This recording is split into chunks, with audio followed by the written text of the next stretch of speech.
Selamat datang di Tolerance Film Festival 2021 yang kelima kali.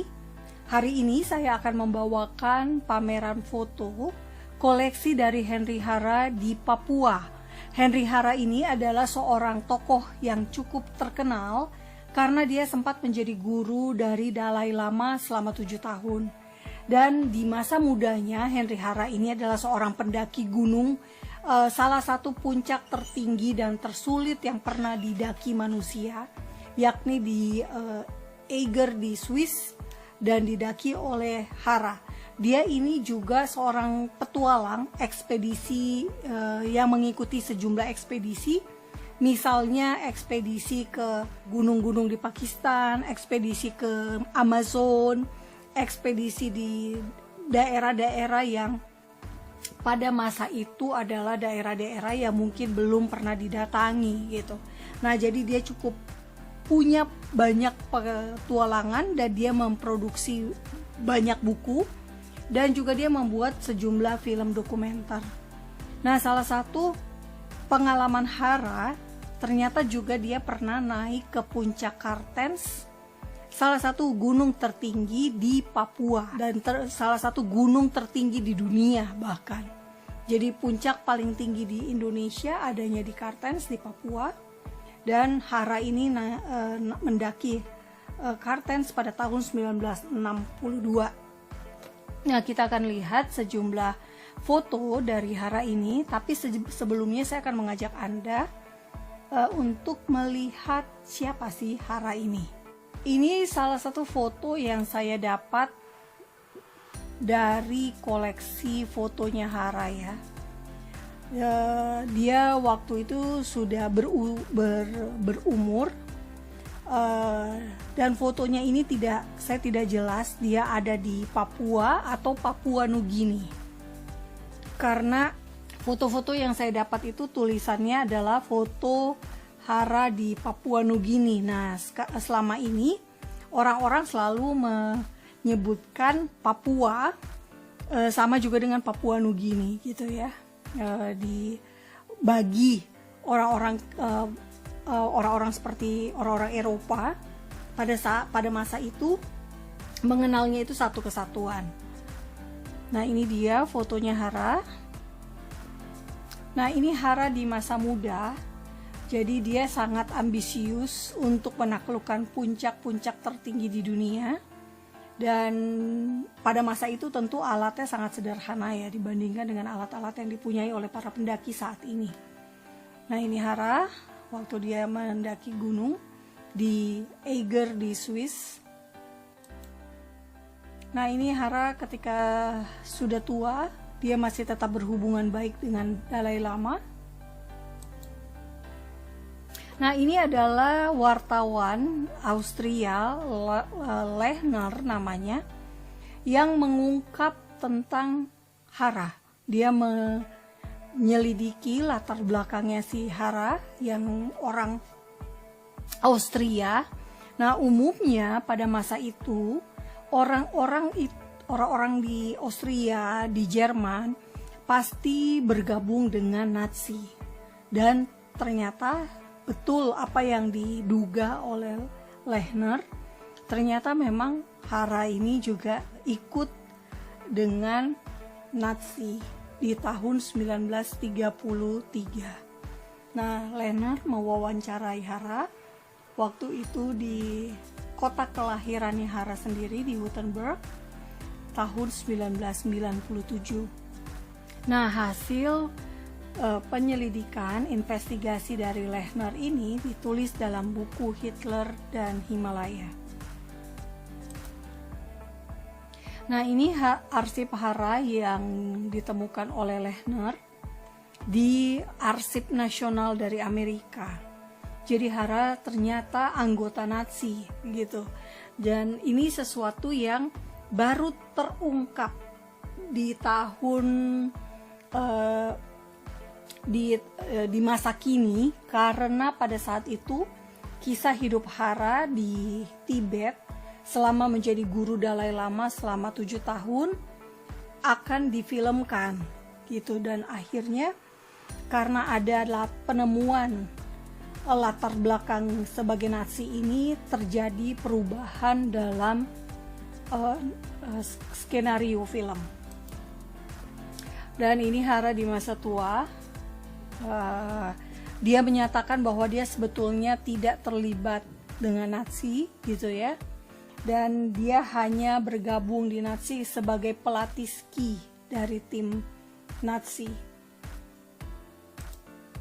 Nah, ini dia foto tahun 1938 ketika tim mereka, tim pendaki gunung ini disambut oleh Nazi, oleh Hitler, dan akhirnya dia berfoto bersama. Di sini ditulis Hara dan Adolf Hitler pada sebuah resepsi pada Juli 31 tahun 1938. Nah, ini menunjukkan sebetulnya memang dia bisa dibilang dia punya akses lah ke Nazi gitu ya, tetapi juga di masa tuanya dalam sebuah wawancara dengan kantor berita Swiss, dia mengatakan bahwa Nazi menggunakan keberhasilan dan kesuksesan Hara ini untuk propagandanya Nazi sendiri atau untuk kepentingannya Nazi.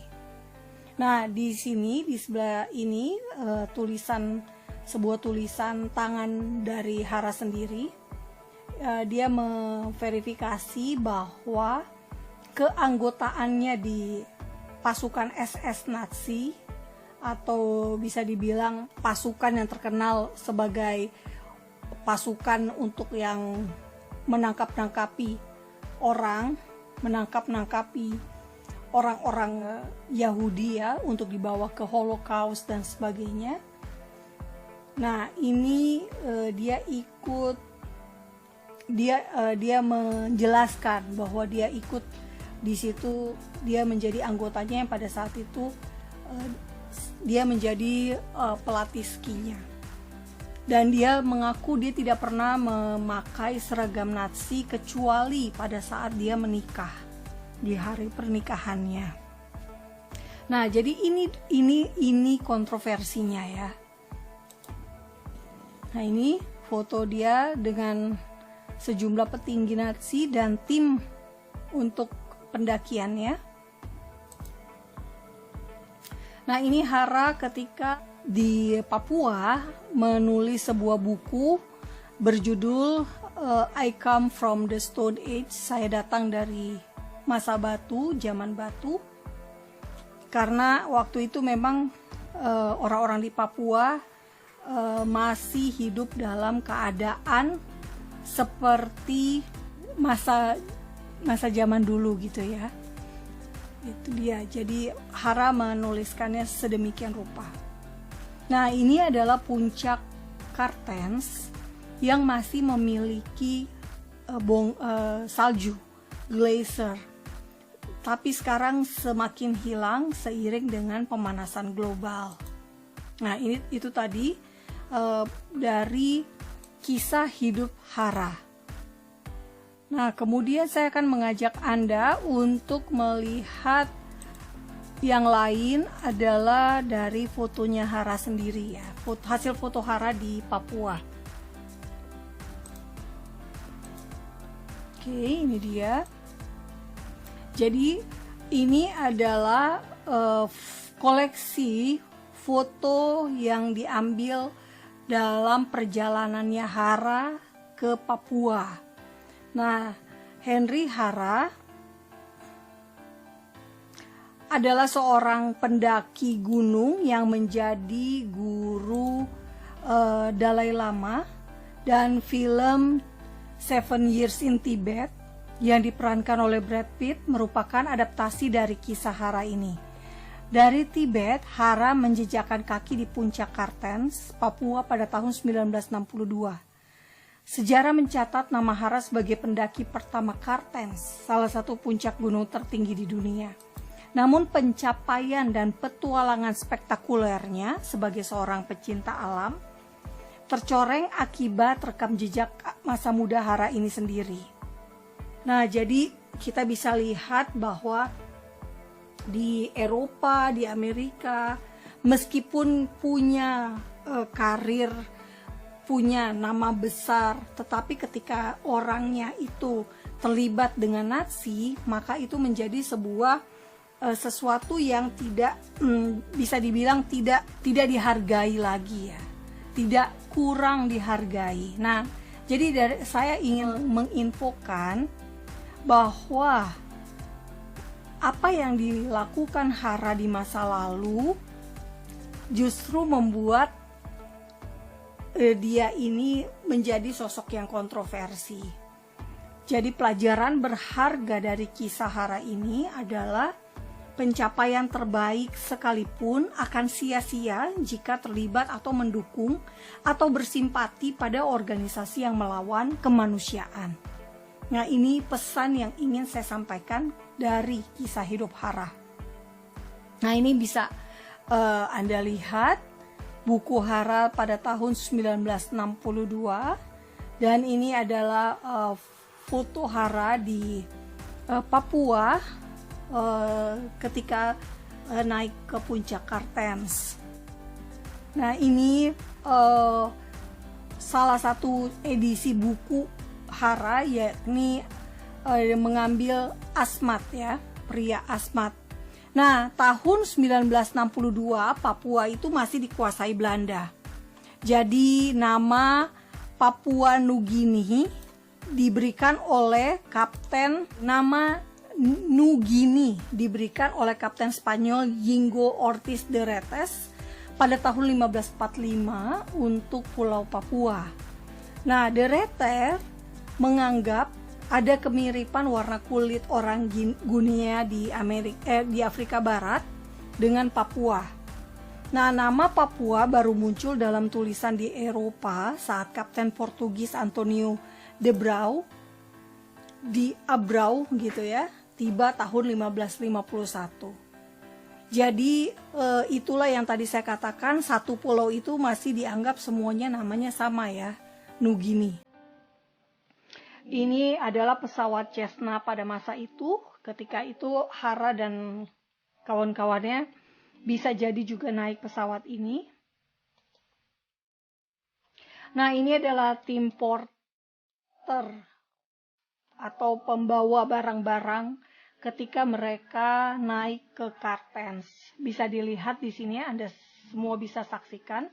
Tulisannya adalah tanggal 23 Juni 1962.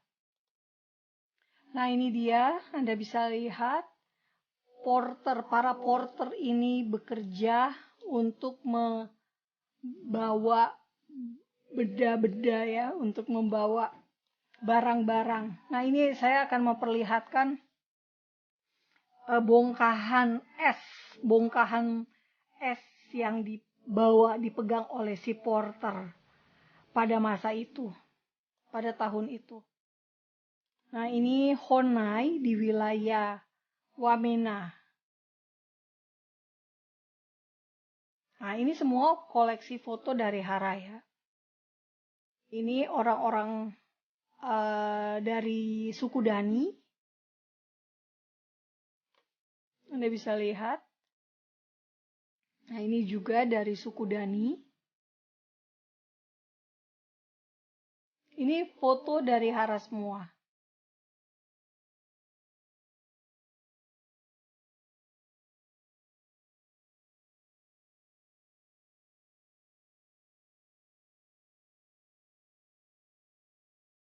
Nah, ini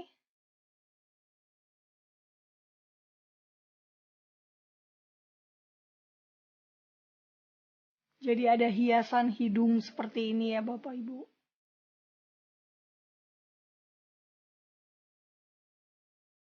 Dan ada lukisan wajah. Jadi ada cat merah di tengah-tengah mukanya.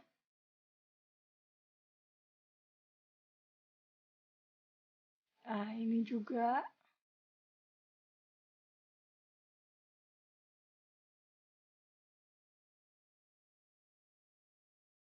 Nah, ada hiasan leher, kalung, manik-manik yang digunakan.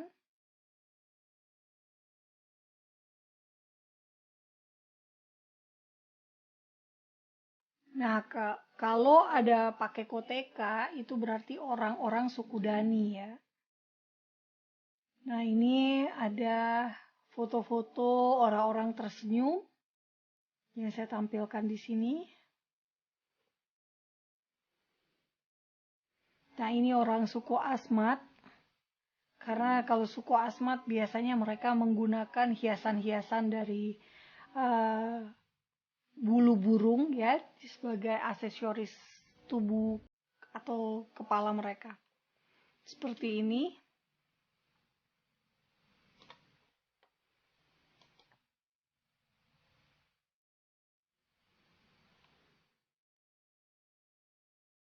Selain dari hiasan ini kembali saya perlihatkan hiasan hidung dari suku Asmat.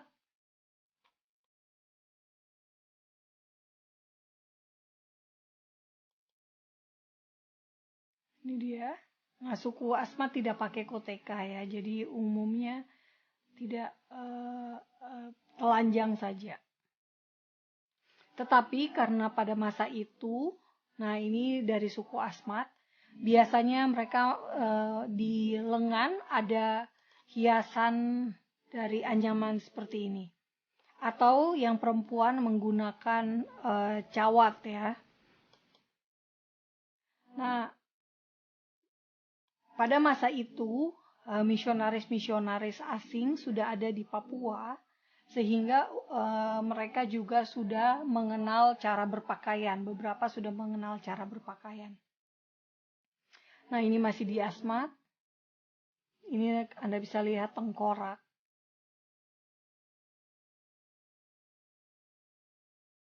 Nah, ini potongan rambutnya. Anda bisa lihat potongan rambutnya. Unik ya. Nah, ini aneka aksesoris di kepala, ini juga ada bulu burung, dan ini ada di kayak taring ya, di leher. Nah, ini suku Asmat. Ini beberapa membawa barang-barang. Ini suku Dani. Membawa barang-barang yang dibawa atau yang digunakan oleh tim ekspedisinya Hara. Nah, ini. Nah, jadi Hara merekam potret kehidupan orang-orang Papua pada masa itu. Rumah di atas sungai, termasuk ada buaya ya yang ditangkap. Bagaimana mereka mengambil hasil ubi di hutan. Dan mereka membakar batu. Nah, ini cara berpergian menggunakan perahu.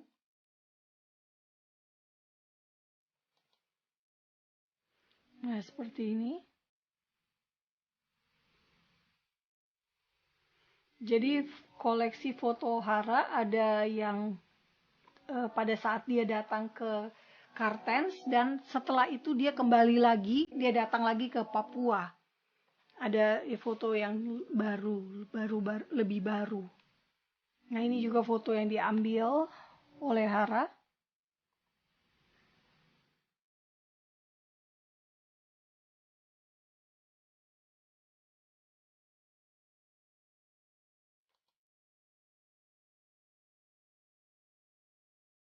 Nah, ini ada yang sudah pakai celana, ada yang baju gitu ya. Orang-orang Asmat pada saat itu sudah ada penginjil, sudah ada misionaris. Nah, ini tim ekspedisinya Hara. Ini mereka naik sampannya, ini mandi di sungai, ini bersama-sama ya. Nah, Hara pernah jatuh waktu di ekspedisi dan dia terpaksa harus ditandu seperti ini. Nah, ini dia. Ini sebentar. Ini dia di dalam rumah warga. Ini model yang lain lagi ya. Aksesoris tubuhnya berbeda-berbeda. Nah ini juga. Nah ini saya kurang tahu apakah ini dari suku Papua atau perbatasan Papua dan Papua Nugini. Itu karena pada masa itu tahun 1962 sekali lagi Indonesia belum ada di Papua, masih Belanda yang ada di sana. Nah ini Anda lihat orang ini membawa potongan kepala. Nah ini orang-orang anak-anak suku Dani. Karena ada yang pakai koteka ya, berarti mereka suku Dani.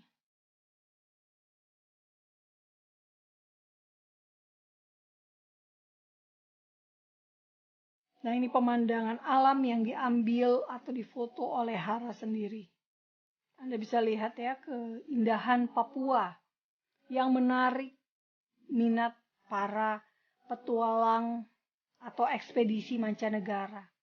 Nah ini juga Anda bisa lihat ibu yang kehilangan jarinya karena di sejumlah suku di Papua ada kepercayaan bahwa kalau dia kehilangan orang yang ia kasihi, maka ia ikut merasakan kesedihan itu dengan memotong jarinya.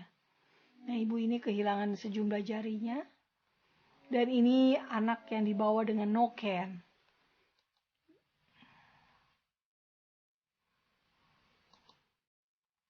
Nah, jadi ini Bapak Ibu semua adalah koleksi foto yang diambil Hara di Papua.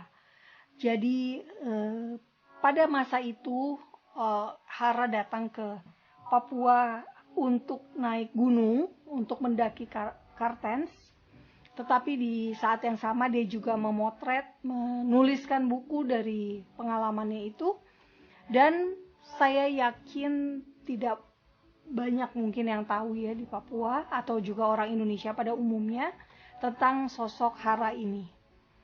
Yang ingin saya sampaikan adalah bahwa banggalah sebagai orang Papua, banggalah dengan identitas Anda, banggalah dengan keunikan Anda, gitu ya, karena Tuhan menciptakan kita semua beragam, Tuhan menciptakan kita semua berbeda-beda, tetapi yang terutama adalah keunikan kita masing-masing adalah suatu anugerah, sebuah perbedaan-perbedaan itu adalah sebuah kelebihan gitu ya, bukan kekurangan tetapi justru kelebihan karena kita sama-sama kita bisa saling mengenal budaya, kita saling mengenal adat istiadat yang lain dan contohnya Papua ini menarik minat orang-orang dari Harvard, dari Jerman, dari Austria sehingga mereka datang ke sini bukan hanya untuk naik gunung tapi juga untuk melihat kehidupan yang ada di suku-suku di Papua yang pada masa itu masih belum banyak yang mengenal. Jadi inilah koleksi foto Hara. Semoga ini menambah wawasan buat kita semua. Dan selamat untuk Anda semua yang bertoleransi. Kita semua dalam rangka Hari Toleransi Sedunia 16 November. Saya mempersembahkan koleksi foto Hara di Papua. Salam toleransi.